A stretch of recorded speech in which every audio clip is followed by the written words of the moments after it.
दोस्तों स्वागत है आप सबका एग्ज़ाम इनसाइडर के इस यूट्यूब चैनल पे।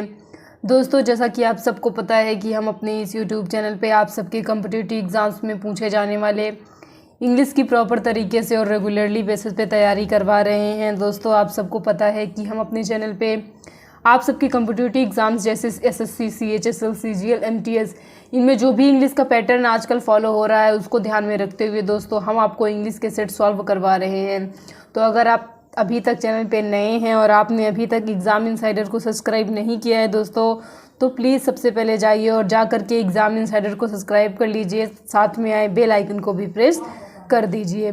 तो दोस्तों आज की इस वीडियो में हम चलिए शुरू करते हैं आज के फर्स्ट क्वेश्चन की ओर। Select the correct active form of the given sentence. The wall of this park is being painted by children. हमें इस सेंटेंस का क्या बताना है दोस्तों, एक्टिव वाइज फॉर्म बताना है। तो देखिए बाई लगाकर यहाँ पे जिस सब्जेक्ट को ऑब्जेक्ट बनाया गया है यहाँ पे इसको क्या बनाएंगे, हम सब्जेक्ट बनाएंगे। तो देखिए चिल्ड्रन की शुरुआत किस किस ऑप्शन से हो रही है, आपका first, second and fourth option की हो रही है, तो थर्ड आपका ऐसे ही गलत होगा। अब देखिए यहाँ पे क्या कहते हैं, कौन सा टेंस का पैसिव वॉइस है दोस्तों। इस बीइंग लगने से हमें साफ पता चल रहा है कि ये present tense, present continuous tense का क्या है, एक्टिव वॉइस रहा होगा। क्या रहा होगा दोस्तों, प्रेजेंट कॉन्टिन्यूअस टेंस का एक्टिव वॉइस रहा होगा। तो प्रेजेंट कॉन्टिन्यूअस टेंस में चिल्ड्रन के साथ क्या लगेगा, इस तो लगेगा नहीं, तो क्या लगेगा, आर। तो आपका यहाँ पे चिल्ड्रन के बाद आर, यहाँ पे आया, यहाँ पे हैव आया है तो ये भी गलत, एंड यहाँ पे पेंटेड आया है तो ये भी गलत। उसके बाद बचा कौन सा आपका ऑप्शन फर्स्ट। देखिए children are painting the wall of this park, तो आपका जो फर्स्ट वाला ऑप्शन है दोस्तों परफेक्ट हो जाएगा। नेक्स्ट क्वेश्चन आपका कह रहा है दोस्तों, select the most appropriate option of the substitute underline segment in the given sentence. If no substitution required, select no improvement. हमें यहाँ पे बताना है कि जो अंडरलाइन सेगमेंट है, देखिए यहाँ पे अंडरलाइन पार्ट हमें दिखाया नहीं गया है, पर मैं आपको बता देती हूँ कि कौन सा पार्ट आपका अंडरलाइन है। तो यही वाला पार्ट जो है आपका अंडरलाइन है दोस्तों। बताना है कि इसमें कोई इम्प्रूवमेंट चाहिए या नहीं चाहिए। तो हमारा सेंटेंस है you wouldn't tell the secret wouldn't you. तो दोस्तों हमें बताना है कि इसमें कोई चेंजेस आना चाहिए कि नहीं वुडंट यू में। फर्स्ट ऑप्शन आपका है नो इम्प्रूवमेंट, सेकंड ऑप्शन है would you, and third option will you, and fourth option doesn't it. तो दोस्तों आपको बता दें यहाँ पे क्या कहते हैं, जब क्वेश्चन टैग हमारा क्या होता है, निगेटिव होता है, तो उसका जो हमारा सेंटेंस होता है वो निगेटिव होता है, तो जो क्वेश्चन टैग बनता है वो पॉजिटिव बनता है। तो वुडंट टेल का जो क्वेश्चन टैग बनेगा वो क्या बन जाएगा दोस्तों, विल यू बनेगा। तो आपका जो थर्ड वाला ऑप्शन है परफेक्ट हो जाएगा। नेक्स्ट क्वेश्चन देखते हैं। आपका नेक्स्ट क्वेश्चन है select the most appropriate meaning of the given idiom couch potato. इसका हमें क्या बताना है, इस ईडियम का परफेक्ट मीनिंग बताना है। A person who watches too much television, a person who remains relaxed and calm, a person who is simple in nature, a person who sleeps all day। तो दोस्तों काउच पोटैटो का जो सही और perfect meaning होगा, a person who watches too much television. आपका first वाला option perfect होगा। नेक्स्ट क्वेश्चन है आपका दोस्तों, select the most appropriate meaning of the given idiom lead someone by the nose. इस ईडियम का हमें क्या बताना है दोस्तों, परफेक्ट मीनिंग बताना है। तो देखते हैं, to quarrel with someone, to force someone of talking the blame, to do the right thing, to dominate someone. तो दोस्तों lead someone by the nose, इसके लिए जो आपका परफेक्ट मीनिंग होगा वह डी वाला हो जाएगा, to dominate someone. Next question है आपका दोस्तों, in the sentence identify the segment which contains the grammatical error. I know the cobbler which means the shoes outside the gate of our colony, outside the gate the shoes, I know the cobbler which means।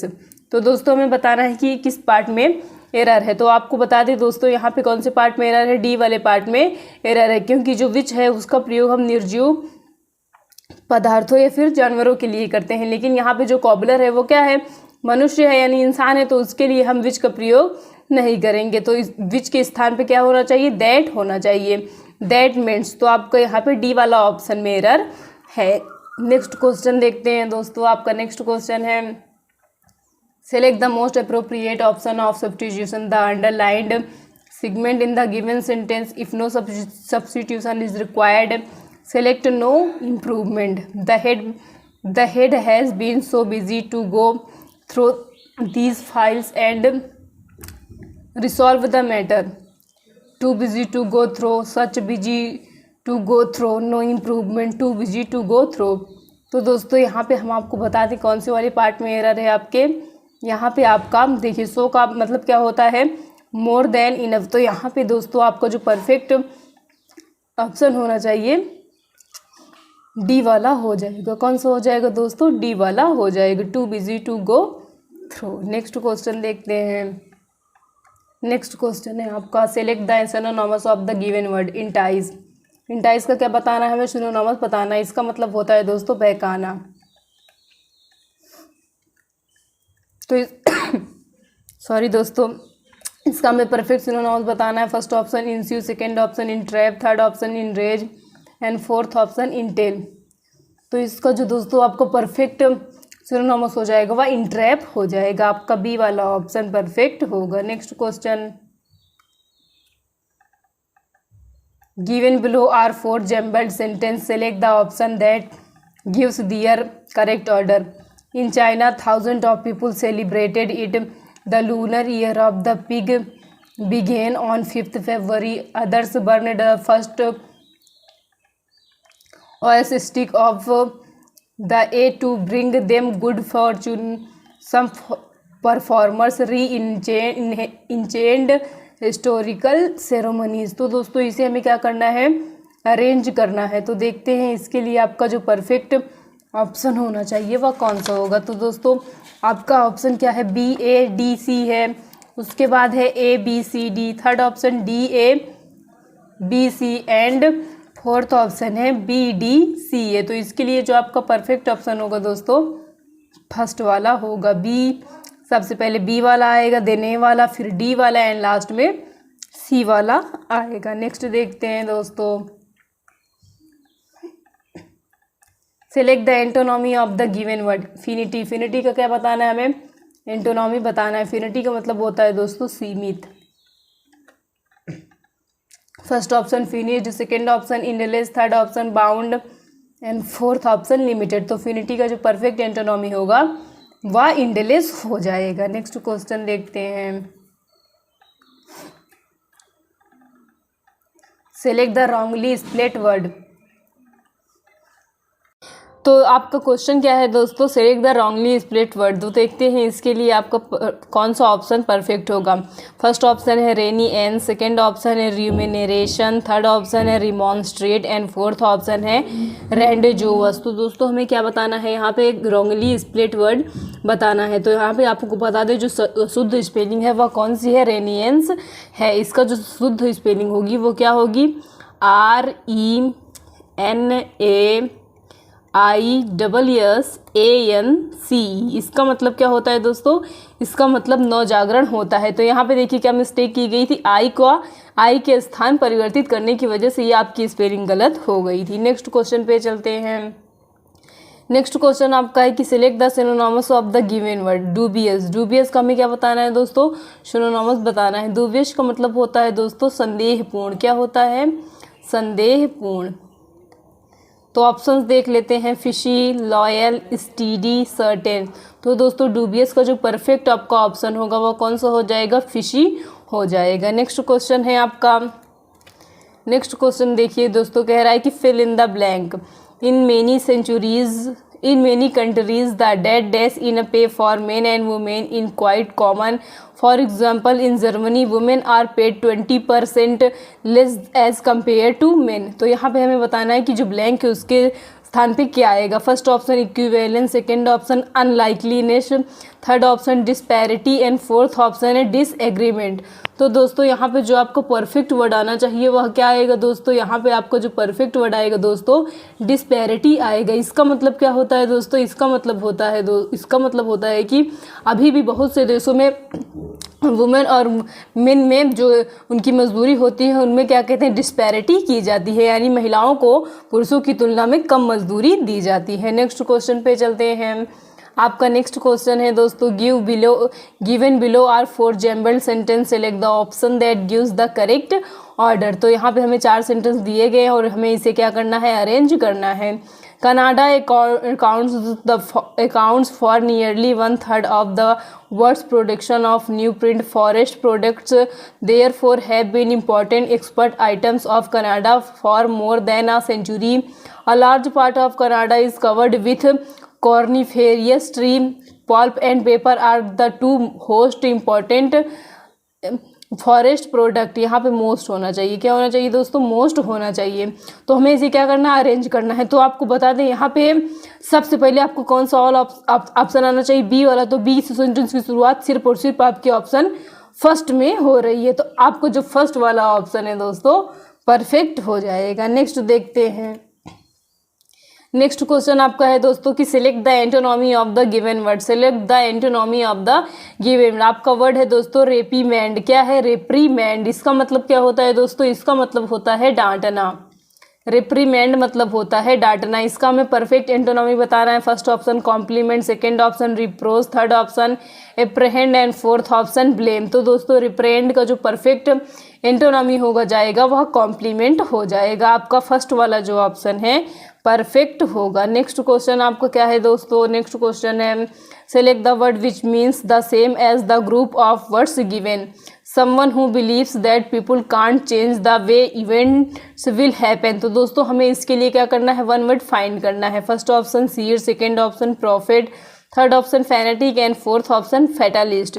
तो दोस्तों इसके लिए जो आपको perfect option होगा वह D वाला हो जाएगा। Someone who believes that people can't change the way events will happen. तो इसके लिए जो वन वर्ड होगा वह दोस्तों आपका फैटलिस्ट होगा। नेक्स्ट वो क्वेश्चन है आपका दोस्तों in the sentence identify the segment which contains the grammatical error. The street artist Satish Munjal has been painting this will since the past 1 week. इसको हमें क्या करना है, हमें बताना है कि कौन से पार्ट में यहाँ पे एरर है। तो देखते हैं दोस्तों कौन से पार्ट में एरर है। This wall since the past 1 week has been painting and fourth option the street artist. तो दोस्तों यहाँ पे कौन से सेंटेंस में आपका जो एरर है वो कहाँ होना चाहिए। तो दोस्तों यहाँ पे हम आपको एरर बताएं तो आपका एरर कहाँ है देखते हैं। आपका मैंने ऑप्शन क्या क्या बताया है, आपके ऑप्शन बताए हैं this wall since the past 1 has been painting and fourth option है द स्ट्रीट आर्टिस्ट। तो दोस्तों यहाँ पे जो आपका एरर है वो किस पार्ट में है, बी वाले पार्ट में है। किस वाले पार्ट में है, बी वाले पार्ट में है, क्योंकि यहाँ पे सिंस का यूज़ ना होकर किसका यूज़ होगा दोस्तों, फॉर का यूज होगा। क्योंकि द पास्ट 1 वीक हमें यहाँ पे डिफिनेट नहीं किया गया कि कौन से पास्ट 1 वीक से किया जा रहा है। तो यहाँ पे सिंस का प्रयोग बिल्कुल ही गलत है, तो आपका फॉर का यूज होगा यहाँ पे। नेक्स्ट क्वेश्चन देखते हैं। आपका नेक्स्ट क्वेश्चन कह रहा है दोस्तों select the correct active voice form of the given sentence. Take this suitcase upstair. इसका हमें क्या बताना है दोस्तों, पैसिव वॉइस फॉर्म बताना है। क्या बताना है, पैसिव वॉइस फॉर्म बताना है। यहाँ पे पी होना चाहिए, यहाँ पे एक्टिव लिखा है, ये एक्टिव वॉइस फॉर्म में पहले ही है, इसे हमें क्या करना है, पैसिव वॉइस में चेंज करना है। You must be taking this suitcase upstair. This suitcase should be taken upstair. Let the suitcase been taken upstair. You are requested to take this suitcase upstair. तो दोस्तों आपको बता दें टेक दिस सूटकेस अपस्टेयर, इसके लिए जो आपका perfect एक पैसिव वॉइस फॉर्म होगा वह क्या हो जाएगा दोस्तों, पैसिव वॉइस फॉर्म बताना है। यहाँ पे मैं क्लियर कर देती हूँ, यहाँ पे आपको पैसिव वॉइस फॉर्म बताना है, तो इसका जो पैसिव वॉइस फॉर्म होगा दोस्तों बी वाला हो जाएगा। This suitcase should be taken upstair. Next question देखते हैं। नेक्स्ट क्वेश्चन आपका कह रहा है कि select the word which means the same as the group of words given. Persons living at the same time. Persons living at the same time, इसके लिए हमें क्या करना है, परफेक्ट वन वर्ड फाइंड करना है। Contemporaries, cosmopolitans, compatriots and fourth option colleagues. तो दोस्तों persons living at the same time, इसके लिए जो आपका वन वर्ड होगा वह क्या हो जाएगा, कंटेम्परेरीज हो जाएगा। आपका फर्स्ट वाला ऑप्शन परफेक्ट होगा। सॉरी दोस्तों। नेक्स्ट क्वेश्चन देखते हैं। आपका नेक्स्ट क्वेश्चन है question 19 to 23 in the following passage some words have been deleted, fill in the blanks with the help of the alternative given, the select appropriate option of each blank. तो दोस्तों ये आपका कौन सा number है, 90 है, ये आपका 20, ये आपका 21, ये आपका 22 एंड ये आपका है 23। इसे हमें क्या करना है, फिल करना है। देखते हैं। In 1940 a war began in Europe which engulfed the entire world. The damage dead dash by this war has no precedent in history. The earlier wars, the civilian population were not involved. The casualties were mostly dead days to the wiring armies. The war dead days began in 1914 was a total war in which all the तो दोस्तों इसे हमें क्या करना है, fill करना है। यहाँ पे आगे कुछ वर्ड मिस हो गए हैं बट कोई बात नहीं, हमें जो वर्ड दिए गए हैं उसे हम देखते हैं क्या आएगा। आपका फर्स्ट वाला है कि in 1914 a war began in Europe which engulf the entire world. The damage dead dash generated began made caused. तो दोस्तों यहाँ पे 90 नंबर में कौन सा ऑप्शन आएगा दोस्तों, तो आपको बता दें यहाँ पे क्या आएगा, कॉज्ड आएगा। आपका डी वाला ऑप्शन परफेक्ट होगा। Caused by the war has no president history in at on in into. तो दोस्तों यहाँ पे कौन सा प्रीपोजिशन यूज होगा, इन प्रोपोजिशन का यूज परफेक्ट होगा। The civilian population were dead dash finally broadly chiefly generally. तो यहाँ पे आपका क्या हो जाएगा दोस्तों, यहाँ पे जो आपको परफेक्ट आंसर होगा वह जनरली होगा कि civilian people were generally not involved and the casualties were mostly dead dash belonged bound restrained and confined. तो दोस्तों आपका यहाँ पे परफेक्ट वर्ड क्या होगा, कन्फाइंड होगा। Confined to the warring armies. The war dead dash began in whom, what, which, whom। तो दोस्तों यहाँ पे जो आपका परफेक्ट ऑप्शन होगा थर्ड वाला होगा। The war which began in 1914 was a total war in which all dead dash. मतलब यहाँ पे जो वर्ड छूट गए हैं वो होने चाहिए। नेक्स्ट देखते हैं क्वेश्चन। आपका नेक्स्ट क्वेश्चन है दोस्तों, select the most appropriate word to fill in the blank. Catholics and Protestant have a long history of dead days in Northern Ireland, but volunteers from both communities came together to build the monument of peace. Truce agreement conflict confessed। तो दोस्तों यहाँ पे जो आपको perfect word आएगा वह क्या हो जाएगा, वह कॉन्फ्लिक्ट्स हो जाएगी कि Catholics and Protestant have a long story of conflicts in northern Ireland. तो आपका थर्ड वाला ऑप्शन परफेक्ट होगा। आज का लास्ट क्वेश्चन देखते हैं दोस्तों। आपका लास्ट क्वेश्चन है, select the wrongly split word. Select the wrongly split word. Matter, meadow, merge, major. तो दोस्तों यहाँ पे हमें क्या बताना है, रॉन्गली स्प्लिट वर्ड बताना है। तो कौन सा हो जाएगा आपका रॉन्गली स्प्लिट वर्ड दोस्तों, थर्ड वाला होगा। इसकी परफेक्ट जो मीनिंग होगी वो होगी MEAGRE। इसका मतलब क्या होता है, अल्प होता है। तो आपका थर्ड वाला जो ऑप्शन है परफेक्ट हो जाएगा। तो दोस्तों आज का ये जो सेट है यहीं पे समाप्त होता है। हम उम्मीद करते हैं आपको हमारे द्वारा जो भी पढ़ाया जा रहा है वो समझ में आ रहा होगा। दोस्तों अगर आपको हमारा वीडियो अच्छा लग रहा है, वीडियो पसंद आ रहा है तो प्लीज़ वीडियो को लाइक एंड शेयर करना मत भूलिए। साथ ही साथ चैनल पर नए हैं तो चैनल को सब्सक्राइब ज़रूर कर लीजिएगा। थैंक यू दोस्तों।